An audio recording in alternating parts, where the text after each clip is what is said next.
चलिए खैर शुरुआत करते हैं एक्सरसाइज 6.2 के लेक्चर नंबर 3 की। क्वेश्चन नंबर 12 हमारे सामने लिखा हुआ है, which of the following functions are strictly increasing on 0 to π/2।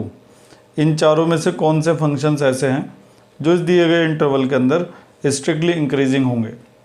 तो इस सवाल का जवाब देने के लिए सबसे पहला काम होगा डिफरेंशिएशन करना। जितने भी फंक्शंस दे रखे हैं हमें इन सब का डिफरेंशिएशन करना पड़ेगा। तो सबसे पहले हम ए पार्ट को ले लेते हैं। तो ए पार्ट में जो फंक्शन हमें दे रखा है वो है f(x) = cos x। तो सबसे पहले इसका डेरिवेटिव फाइंड करेंगे f' जो कि आ जाएगा माइनस का sin x। इसके बाद हम लिखेंगे now x belongs to π0 to π/2 implies that sin x is greater than 0। इसका ज़रा मतलब समझने की कोशिश करिए। अगर x 0 से π/2 तक के जो एंगल्स हैं उनसे बिलोंग करेगा तो sin x जो है वो क्या होगा, ग्रेटर देन 0 होगा। वैसे भी अगर आप क्वाड्रेंट के हिसाब से देखेंगे तो 0 से π/2 तक का जो होता है ये फर्स्ट क्वाड्रेंट आता है, और फर्स्ट क्वाड्रेंट के अंदर वैसे भी sin x क्या होता है, पॉजिटिव होता है, तो ग्रेटर देन 0 आएगा। एक और चीज़ देखिए कि यहाँ पे जो इंटरवल दे रखा है उसमें 0 के इक्वल नहीं हो सकता, 0 से बड़ा होगा, क्योंकि अगर एंगल 0 हुआ, x की वैल्यू 0 हुई तो sin x 0 हो सकता है। लेकिन यहाँ पे दे रखा है 0 से बड़ा और π/2 से छोटा, यानी कि 0 से बड़ा एंगल लेंगे और π/2 से छोटा एंगल लेंगे, उस बीच sin x जो है वो क्या रहेगा, पॉजिटिव रहेगा, या ऐसा कह सकते हैं ग्रेटर देन 0 रहेगा। अब अगर sin x पॉजिटिव रहेगा तो माइनस sin x क्या रहेगा, माइनस sin x रहेगा नेगेटिव। और ये जो माइनस sin x है ये किसको बनाता है, f'(x) को। कहने का मतलब ये है कि f'(x) जो है वो नेगेटिव आ चुका है, और f'(x) के नेगेटिव आते ही हम लिख सकते हैं सो f is decreasing on 0 to π/2। तो सवाल कंप्लीट हो चुका है। एक बार फिर से देखते हैं। जो भी फंक्शन दिया गया है हमने उसका क्या कर दिया, डिफरेंशिएशन। और उसके बाद हमने देखा कि इस इंटरवल के अंदर ये जो sin x है ये कैसा रहेगा, पॉजिटिव। पॉजिटिव का मतलब 0 से बड़ा रहेगा। sin x अगर 0 से बड़ा रहेगा तो माइनस sin x तो 0 से छोटा हो जाएगा। वैसे भी आपको पता ही होगा कि अगर हम माइनस से दोनों साइड मल्टीप्लाई कर दें तो इनइक्वलिटी का जो साइन होता है वो रिवर्स हो जाता है। माइनस sin x जो है वो क्या बना देगा, f'(x)। तो हमने ये दिखाया कि f'(x) लेस देन 0 है, और f'(x) का नेगेटिव होना या लेस देन 0 होना ये साबित करता है कि हमारा फंक्शन एक डिक्रीजिंग फंक्शन है इस दिए गए इंटरवल में। उम्मीद है कि अब आप इस पार्ट को अच्छी तरह से समझ गए होंगे। इसी के जैसे और भी पार्ट्स हैं, अगर यहाँ पे कुछ कमी रह गई है तो वो आगे के पार्ट्स में क्लियर हो जाएगी। अब हम लेते हैं बी पार्ट को। तो ये बी पार्ट लिखा हुआ है हमारे सामने। सबसे पहले डिफरेंशिएशन किया जाएगा f'(x)। cos x का डिफरेंशिएशन होता है माइनस का sin x। फिर जिसको हम x कह रहे हैं उसका भी डिफरेंशिएशन करना पड़ेगा, तो 2x का डिफरेंशिएशन क्या हो जाएगा, 2। तो f'(x) तो ये आ चुका है। इसके बाद हम वही लिखेंगे जो हमें दे रखा है कि now x belongs to 0 to π/2। ये हमें क्वेश्चन में दिया गया है कि x जो है वो 0 to π/2 से बिलोंग कर रहा है। तो इसका मतलब ये हुआ, implies that x is greater than 0 and less than π/2। भाई देखो, अगर x बिलोंग करता है 0 to π/2 से तो इसका सीधा मतलब यही तो होगा कि x 0 से बड़ा है और π/2 से क्या है, छोटा। ये जो ब्रैकेट होता है इनका मतलब यही तो होता है, 0 से बड़ा और π/2 से छोटा। अब हम क्या करेंगे ना, इस पूरे में 2 की मल्टीप्लाई कर देंगे। 0 में 2 की मल्टीप्लाई करके 0 ही रहेगा, यहाँ पे 2x आ जाएगा, और यहाँ पे जब 2 की मल्टीप्लाई होगी तो पाई आ जाएगा। अब सवाल ये है कि 2 की मल्टीप्लाई क्यों की गई है। आप ज़रा ये देखिए क्या लिखा हुआ है, यहाँ पे लिखा है sin 2x। तो यहाँ पे जो x का इंटरवल है वो नहीं चल पाएगा, यहाँ पे इंटरवल किसका चलेगा, 2x का। यानी कि जब हम इस फंक्शन का इंक्रीजिंग या डिक्रीजिंग चेक करेंगे तो उसके लिए हमें x नहीं देखना होगा, हमें क्या देखना पड़ेगा, 2x देखना पड़ेगा, क्योंकि हमारा एंगल जो है वो x नहीं है, वो 2x है। इसीलिए हमने यहाँ पर x को किस में कन्वर्ट कर दिया, 2x में, और उसके लिए हमने इस पूरे में 2 की मल्टीप्लाई की है। तो 2x जिस इंटरवल से बिलोंग कर रहा है वो है 0 से लेकर पाई तक का। तो ये जो 0 से पाई तक का इंटरवल होता है ये कहाँ से कहाँ तक होता है, ये होता है यहाँ से लेकर यहाँ तक, 0 to π। 0 से बड़ा और पाई से छोटा। तो अगर हम इस इंटरवल की बात करें तो इस इंटरवल के अंदर sin 2x जो है वो क्या रहेगा, हमेशा ग्रेटर देन 0 रहेगा। क्योंकि 0 से लेकर पाई तक का ये जो पूरा इंटरवल है इसके अंदर फर्स्ट क्वाड्रेंट आता है और सेकंड क्वाड्रेंट आता है। फर्स्ट में तो ऑल पॉजिटिव होता है और सेकंड में साइन और उसका जो रेसिप्रोकल है कोसेक वो पॉजिटिव होता है। तो इसमें तो साइन पॉजिटिव होगा ही क्योंकि इसमें ऑल पॉजिटिव है और इसमें भी साइन पॉजिटिव होगा। इसका मतलब इस पूरे इंटरवल में साइन जो है वो क्या रहेगा, पॉजिटिव रहेगा, चाहे उसका एंगल कुछ भी हो। कुछ भी से मतलब उसका एंगल अगर 2x हो। अब अगर साइन 2x ग्रेटर देन 0 है तो -2 साइन 2x क्या होगा।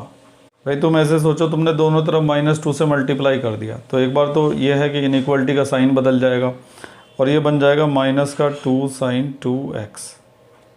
ठीक है, हमने दोनों साइड -2 से मल्टीप्लाई कर दिया। जब हम किसी भी नेगेटिव नंबर से दोनों साइड मल्टीप्लाई या डिवाइड करते हैं तो इनइक्वालिटी का साइन रिवर्स हो जाता है। और -2 से हमने क्यों मल्टीप्लाई करा, क्योंकि अगर हम मल्टीप्लाई करेंगे साइन 2x में -2 की तभी तो वो पूरा f' बनेगा।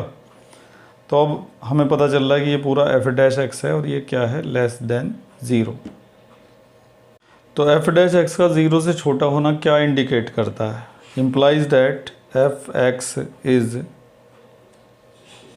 decreasing on 0 to π/2। ठीक है, तो एक बार फिर से समझ लेते हैं पूरे सवाल को, ये काफ़ी अच्छा सवाल था। फंक्शन दे रखा था cos 2x, डिफ्रेंशिएशन किया तो ये आ गया। इसके बाद हमने देखा कि यहाँ पे जो एंगल है वो 2x है और इंटरवल किसके लिए दे रखा है, x के लिए। तो हमने क्या करा, x वाले इंटरवल को 2x वाले इंटरवल में कन्वर्ट कर दिया। तो हमने लिखा कि x क्योंकि 0 से बड़ा और π/2 से छोटा है तो इसमें 2 की मल्टीप्लाई करने के बाद पता चलेगा 2x जो है वो 0 से बड़ा और पाई से छोटा है। यानी कि 2x के लिए जो इंटरवल होगा वो 0 से लेकर पाई तक का होगा। और इस पूरे इंटरवल में साइन जो होता है, साइन 2x जो होगा वो कैसा होगा, पॉजिटिव होगा, यानी कि ग्रेटर देन 0 होगा। फिर हमने क्या करा, दोनों साइड -2 से मल्टीप्लाई कर दिया क्योंकि हम इसको ऐसा बनाना चाहते थे। -2 से मल्टीप्लाई करने के बाद इनइक्वालिटी का साइन रिवर्स हो गया। ये पूरा क्या बन गया, f'(x) और f'(x) का लेस देन 0 होना या नेगेटिव होना क्या इंडिकेट करता है कि हमारा फंक्शन एक डिक्रीजिंग फंक्शन है उस दिए गए इंटरवल में। उम्मीद है कि आप इसको अच्छी तरह से समझ गए होंगे। अगर कोई कमी रह गई है तो उसके लिए अगला पार्ट आ रहा है, उसमें देख लीजिए। तो सी पार्ट में जो फंक्शन है वो है cos 3x। तो पहले तो ऐसे लिखो f(x) = cos 3x। अब इसका डिफरेंशिएशन कर दो, f'(x) = -3 sin 3x। अब मैं तुम्हें बताऊंगा नहीं कि ये सब कैसे आया क्योंकि पीछे देख चुके हो। इसके बाद क्या लिखोगे, हमें एक चीज़ पता है, क्या पता है कि x बिलोंग्स टू 0 to π/2 है, ये हमें दे रखा है क्वेश्चन में। तो इसका मतलब क्या है, इसका मतलब है कि x 0 से बड़ा होगा और π/2 से छोटा होगा। लेकिन हमारे पास इस समय जो एंगल है ना वो क्या है, थ्राइस ऑफ x है, 3 गुना है। तो हम इस पूरे में 3 की क्या कर देंगे, मल्टीप्लाई, ताकि हमें 3x वाले एंगल के लिए सही इंटरवल मिल सके। तो अभी हमारा जो एंगल है वो 0 से बड़ा है और 3π/2 से क्या है, छोटा। तो ये कहाँ पर पड़ेगा, इसको देख लीजिए ज़रा। तो देखो हमारे पास इंटरवल कितना बड़ा हो गया, 0 से लेकर 3π/2 तक का, मतलब यहाँ तक का। बस इतना ध्यान रखना, ना तो 0 इंक्लूड होगा इसके अंदर, ना 3π/2 इंक्लूड होगा। 0 से बड़ा एंगल और 3π/2 से छोटा एंगल। तो इस पूरे इंटरवल के दौरान हमें किसका साइन देखना होगा, साइन 3x का। तो इस पूरे इंटरवल में यहाँ पर साइन 3x जो है, ये साइन 3x पॉजिटिव होगा, इधर भी पॉजिटिव होगा, लेकिन तीसरे में आते ही साइन 3x क्या हो जाएगा, नेगेटिव हो जाएगा। तो इसके लिए मैं यहाँ पे लिखता हूँ। तो इसके लिए हमने लिखा कि साइन 3x जो है can be positive as well as negative. Sine 3x इस पूरे इंटरवल में पॉजिटिव भी हो सकता है और नेगेटिव भी हो सकता है। तो जब साइन 3x पॉजिटिव होगा तो ये पूरा उसकी वजह से क्या हो जाएगा, नेगेटिव हो जाएगा, क्योंकि माइनस लगा हुआ है। मान लो ये प्लस है और ये माइनस है तो प्लस माइनस माइनस ही तो आएगा। और जब यहाँ पे साइन 3x नेगेटिव होगा तो नेगेटिव नेगेटिव क्या हो जाएगा, पॉजिटिव। तो इसके पॉजिटिव और नेगेटिव होने की वजह से f'(x) भी पॉजिटिव और नेगेटिव दोनों हो सकता है इस दिए गए इंटरवल के अंदर। तो हमने यहाँ पर लिख दिया, क्योंकि साइन 3x का साइन जो है ना पक्का नहीं है, कभी वो पॉजिटिव हो रहा है कभी नेगेटिव हो रहा है। तो जब साइन 3x पॉजिटिव होगा तो f'(x) नेगेटिव हो जाएगा, और जब साइन 3x नेगेटिव होगा तो f'(x) पॉजिटिव हो जाएगा। तो उसके लिए हमने ऐसे लिख दिया कि f'(x) = this can be positive as well as negative. ये भी क्योंकि साइन 3x पर डिपेंड करता है इसलिए ये भी पॉजिटिव और नेगेटिव दोनों हो सकता है। अब क्योंकि इसका एक साइन नहीं बन रहा, ना तो लगातार पॉजिटिव बन रहा ना लगातार नेगेटिव बन रहा, कभी पॉजिटिव है कभी नेगेटिव है, तो इससे क्या साबित होता है कि हमारा फंक्शन ना तो स्ट्रिक्टली इंक्रीजिंग है और ना ही स्ट्रिक्टली डिक्रीजिंग है। तो लिख देते हैं उसको। तो हमने इस तरह से यहाँ पे लिख दिया कि so f x is neither increasing nor decreasing on this interval. उम्मीद है कि आप समझ गए होंगे अच्छी तरह से। एक बार फिर से देखते हैं। फंक्शन था cos 3x, डिफ्रेंशिएशन किया तो माइनस का 3 sin 3x आ गया। इसके बाद x के लिए इंटरवल था 0 से π/2 तक, लेकिन 3x के लिए इंटरवल आया 0 से लेकर 3 π/2 तक। इस इंटरवल में देखा कि जो साइन 3x है वो पॉजिटिव रहता है कुछ इंटरवल में और कुछ में वो क्या रहता है, नेगेटिव, यानी कि इसका साइन सेम नहीं है। इसका साइन सेम ना होने की वजह से एफ डैश एक्स का साइन भी सेम नहीं आएगा, कभी नेगेटिव आएगा कभी पॉजिटिव, क्योंकि एक जैसा साइन नहीं बना हुआ है, इसलिए हमारा function neither increasing nor decreasing की कैटेगरी में आएगा। एक और पार्ट बचा है, उसको भी निपटा देते हैं। इसके बाद डी पार्ट काफ़ी आसान है। ये जो फंक्शन हमें दे रखा है ना, F X is equal to tan x, इसको हम ऐसे लिख सकते हैं। हर बार की तरह से डिफ्रेंशिएशन करेंगे।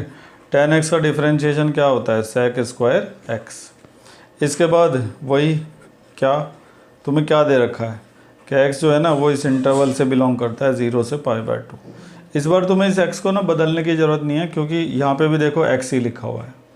तो अगर हम इस इंटरवल की बात करें 0 से π/2, जो कि हमें बताता है हमारे पास फर्स्ट क्वाड्रेंट आ रहा है और फर्स्ट क्वाड्रेंट में ऑल पॉजिटिव होता है, तो sec x भी क्या रहेगा, पॉजिटिव। और वैसे भी उसके ऊपर स्क्वायर लगा हुआ है, गलती से अगर नेगेटिव आ भी गया, पहली बात तो आएगा नहीं, लेकिन अगर आ गया तो स्क्वायर उसको क्या बना देगा, पॉजिटिव। यानी कि ये जो एफ डैश एक्स है ये 100% क्या रहेगा, पॉजिटिव रहेगा इस दिए गए इंटरवल में। और इंटरवल चाहे कुछ भी हो, स्क्वायर की वजह से ये पॉजिटिव रहना ही रहना है। तो इसके बाद हम लिखेंगे implies that sec square x is greater than 0, implies that sec square x यानी कि F dash x is greater than 0, implies that F x is increasing on 0 to π/2। तो इस तरह से डी पार्ट भी हमने कंप्लीट कर दिया। काफ़ी अच्छा सवाल था, इससे हमें काफ़ी सारी जानकारी की चीज़ें मिली हैं। उम्मीद है कि आप अच्छी तरह से सब कुछ समझ गए होंगे।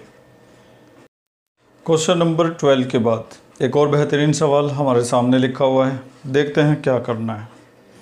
On which of the following intervals is the function given by this strictly increasing. इनमें से कौन से इंटरवल्स के अंदर ये जो फंक्शन है ये स्ट्रिक्टली इंक्रीजिंग होगा।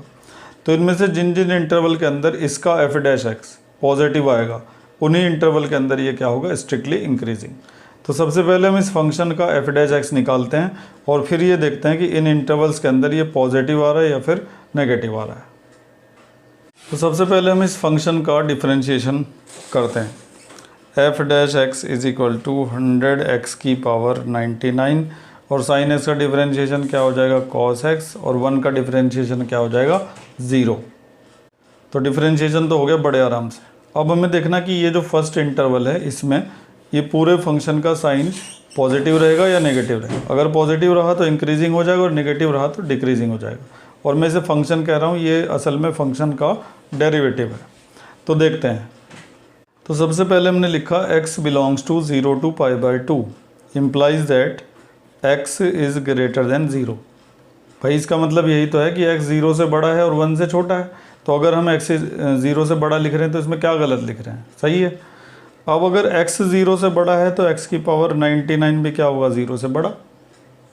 जब x 0 से बड़ा है तो उसकी अगर आप पावर इंक्रीज़ करेंगे तो वो तो ऑलरेडी ऑटोमेटिकली 0 से बड़ा ही होगा। और फिर x की पावर 99 तक पहुंच गए। अब इसमें करो 100 की मल्टीप्लाई, तो 100x की पावर 99 भी क्या होगा, 0 से बड़ा ही होगा। x की पावर 99 0 से बड़ा है, उसमें 100 की इंटू करके तो और बड़ा हो जाएगा ना वो।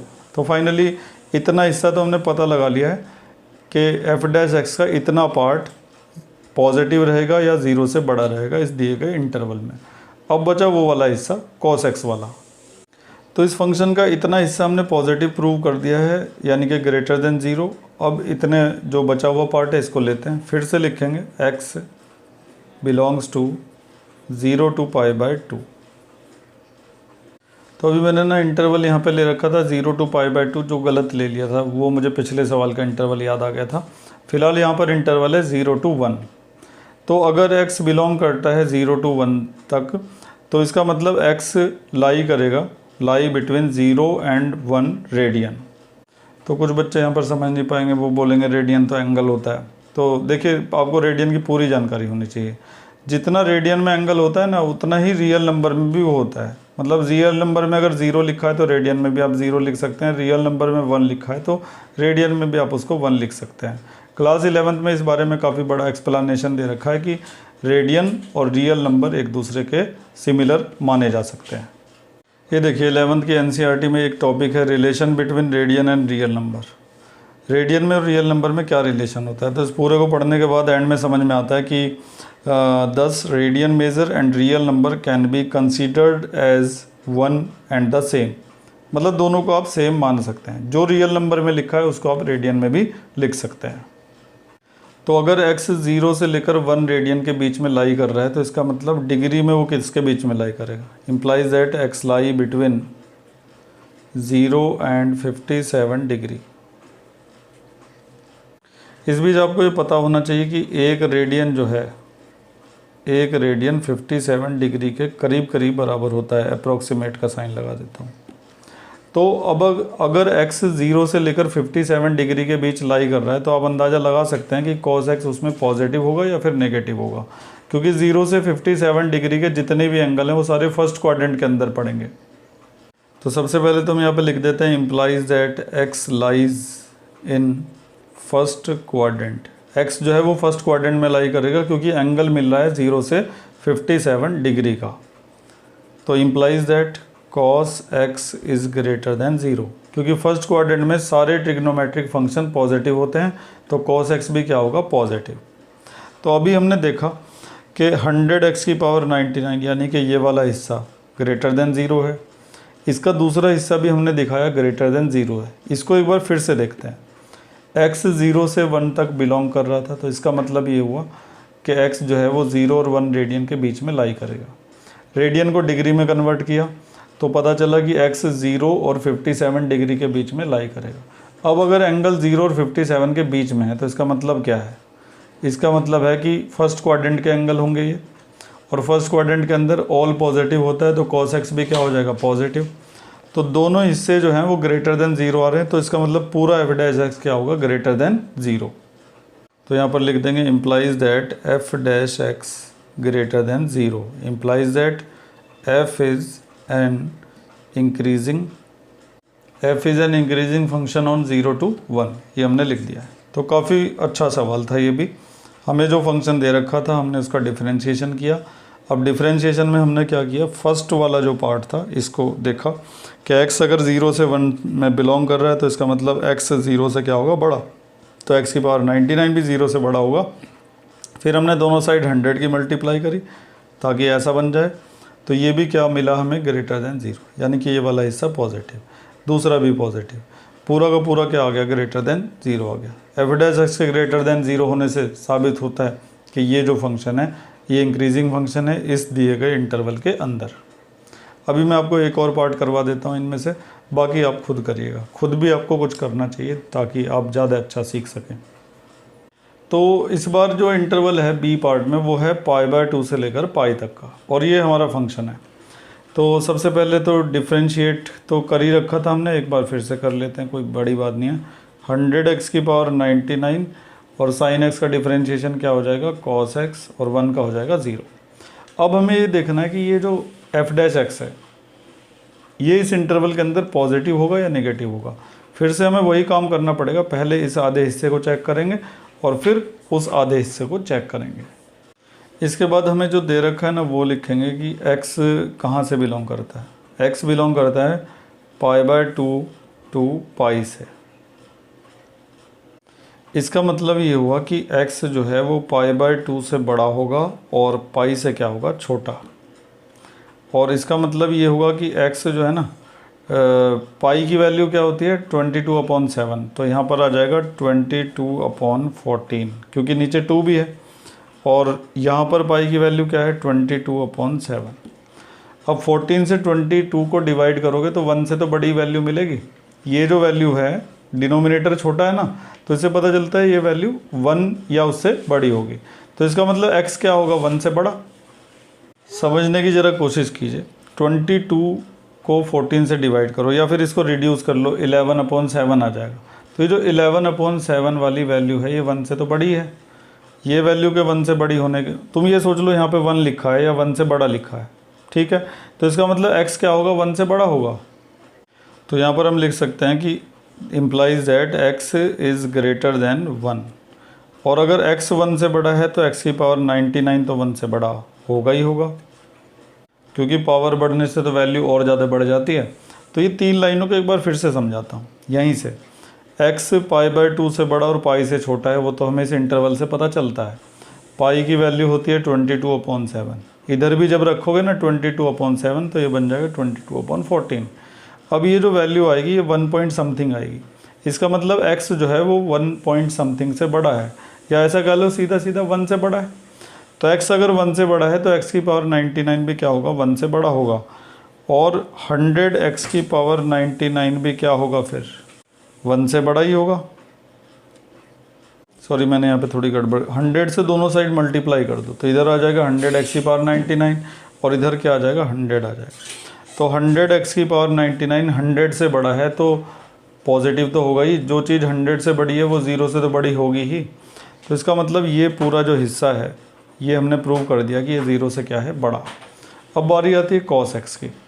तो फिर से लिखेंगे cos x के लिए, also x belongs to π/2 to pi implies that cos x is greater than -1 and less than 0। तो हो सकता है ये चीज़ आपको समझ में ना आई हो, तो इसके लिए मैं यहाँ पे क्वाड्रेंट बना ही देता हूँ। तो क्वाड्रेंट है π/2 से लेकर पाई तक, π/2 से पाई तक। तो cos 90 की जो वैल्यू होती है ना वो 0 होती है, और cos पाई की वैल्यू होती है -1। 0 और -1। cos 90 की वैल्यू तो आप जानते होंगे 0 होती है, लेकिन cos पाई की वैल्यू -1 होती है, ये भी आपको पता होना चाहिए।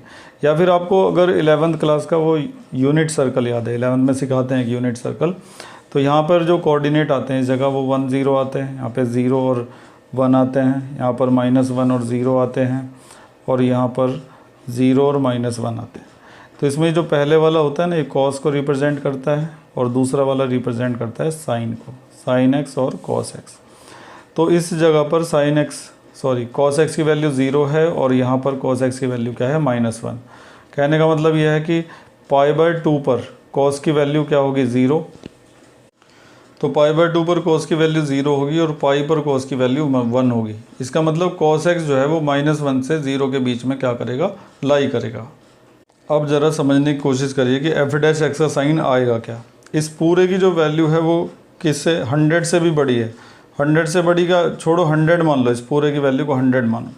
और cos x की वैल्यू जो है वो -1 से बड़ी और 0 से छोटी होगी, यानी कि इस बीच लाई करेगी, -1 से लेकर 0 के बीच।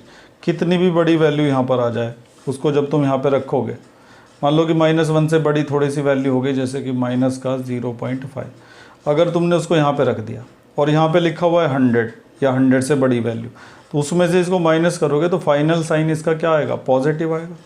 तो ऐसे लिख सकते हैं, implies that f' is greater than 0।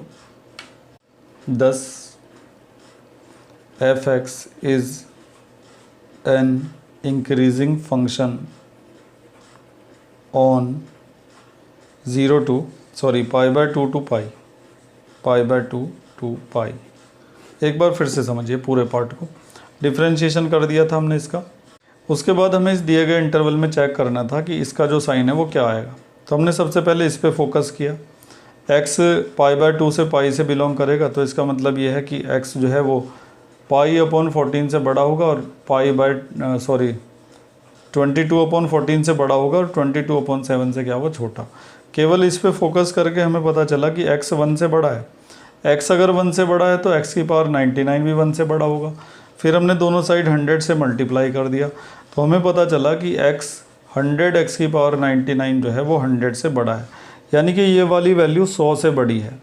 और cos x की वैल्यू चाहे कितनी भी बड़ी हो जाए वो 1 से बड़ी नहीं हो सकती कभी भी, क्योंकि cos x का ग्राफ तो आपको पता ही होगा किस तरह का होता है। cos x का ग्राफ ऐसे होता है, यूँ करके। तो मैक्सिमम वैल्यू 1 होती है, मिनिमम वैल्यू -1 होती है। तो cos x की बड़ी से बड़ी वैल्यू भी 1 से ऊपर नहीं जा सकती और छोटी से छोटी वैल्यू -1 से ऊपर नहीं जा सकती। और यहाँ पर हमने देख भी लिया था कि cos x जो है वो -1 से 0 के बीच में ही लाई करेगा। अगर कोई वैल्यू आ भी गई, माइनस का 0.9 भी आ गई, जब आप उसे यहाँ पर रखेंगे और 100 में से माइनस करेंगे या 100 से बड़ी वैल्यू में से माइनस करेंगे, तो फाइनल साइन जो f' का आएगा वो क्या आएगा, पॉजिटिव। और f' के पॉजिटिव होने की वजह से हम कह सकते हैं कि हमारा ये जो फंक्शन है वो एक इंक्रीजिंग फंक्शन है इस दिए गए इंटरवल में। चलिए अगर तो सी पार्ट देखते हैं। पिछले पार्ट्स के कंपैरिजन में सी पार्ट काफ़ी आसान है। तो फंक्शन ये था, उसका डिफरेंशिएशन ये था। तो पहले वाले हिस्से पर फोकस करते हैं। हमें पता है कि x जो है x बिलोंग्स टू 0 to π/2 है, implies that x is greater than 0। x 0 से क्या है, बड़ा है। अगर x 0 से बड़ा है तो x की पावर 99 भी 0 से क्या होगा, बड़ा। और 100x की पावर 99 भी क्या हो जाएगा, 0 से बड़ा। तो ये वाला हिस्सा 0 से बड़ा हो गया। इसके बाद लिखो also x belongs to 0 to π/2 implies that cos x is greater than 0। क्योंकि ये है फर्स्ट क्वाड्रेंट और फर्स्ट क्वाड्रेंट में सारे फंक्शन पॉजिटिव होते हैं, ट्रिग्नोमेट्रिक फंक्शन, तो cos x भी क्या होगा, पॉजिटिव होगा। तो ये वाला हिस्सा भी पॉजिटिव, ये भी पॉजिटिव, तो implies that f' is greater than 0, implies that.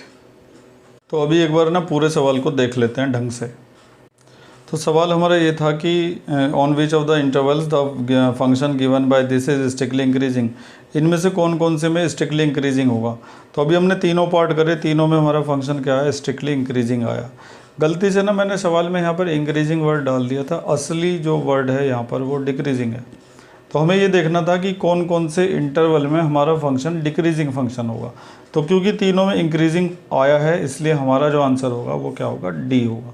D का मतलब नन, किसी में भी हमारा फंक्शन डिक्रीजिंग नहीं होगा, सब में क्या होगा, इंक्रीजिंग होगा। एक बार आप देख लीजिए, ए पार्ट में इंक्रीजिंग आया था, इसके बाद बी पार्ट में इंक्रीजिंग आया था, इसके बाद सी पार्ट में भी इंक्रीजिंग आया। तो क्योंकि सब में इंक्रीजिंग है इसलिए डिक्रीजिंग तो किसी में भी नहीं होगा, इसीलिए आंसर क्या होगा, नन आएगा।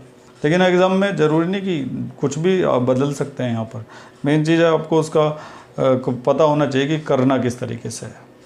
तो उम्मीद है कि आप इस बेहतरीन सवाल को भी समझ गए होंगे अच्छी तरह से। तो आज के इस लेक्चर में बस इतना ही करेंगे, बाकी देखेंगे अगले लेक्चर में। तब तक आप यहाँ तक की अच्छी तरह से प्रैक्टिस कर लीजिएगा, एग्जाम्पल्स ज़रूर करके देखा करें और मिसलेनियस के सवाल भी ज़रूर किया करें, क्योंकि वो सबसे ज़्यादा इम्पोर्टेंट होते हैं। Thank you.